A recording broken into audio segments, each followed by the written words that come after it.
Long ago, people in Ireland believed that there was a beautiful land in the western sea called Tír an Éineog, the land of the young.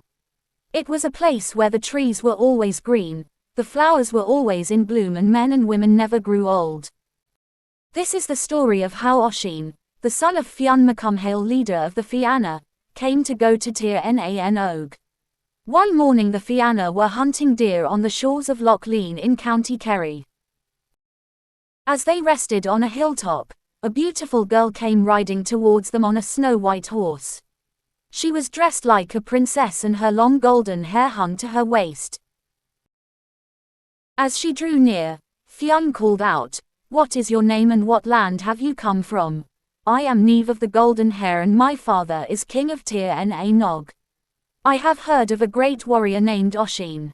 I have to come to find him and ask him to return with me to the land of the young." Fionn was sad, for he feared that if Oisín went with Niamh, he would never see him again. But it was too late. Oisín was already in love with the princess. He accepted Niamh's invitation and, waving goodbye to Fionn and his friends, he jumped onto the horse behind Niamh. Away they galloped into the morning mist. Over the land and the sea the fairy horse ran, moving as swiftly as a shadow. At last they reached the golden shores of Tír an Éineog. The king and queen welcomed Oisín and held a great feast in his honor. It was a magical land. Oisín hunted and feasted, and at night he told stories of Fionn and the Fianna and of their lives in Ireland.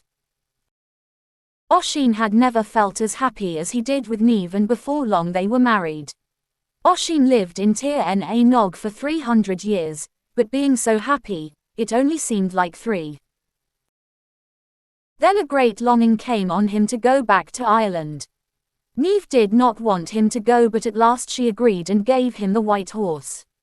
Niamh warned him, "Set foot, even once, on the soil of Ireland and you will never return to Tír an Éineog." When Oisín reached Ireland he found that everything had changed. There was no trace of his father or the Fianna. As he passed through Glorn na Small, the valley of the thrushes, he saw a group of men trying to move a large stone. "I will help you," he said. The mighty Oisín stooped down in his saddle, and with one hand, lifted the stone. But as he did so, the saddle strap broke and he tumbled to the ground. Immediately the fairy horse galloped away and a great change came over Oisín. In the blink of an eye the great hero of the Fianna became a withered old man. Unsure of what to do, legend has it that the men brought Oisín to St. Patrick. St. Patrick tried to comfort Oisín in his old age. When Oisín learned that the Fianna and his father were long since dead, his heart was filled with sadness.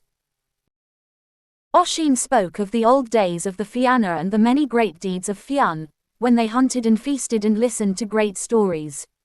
He spoke of his time in Tír an Éineog and his beautiful wife Niamh.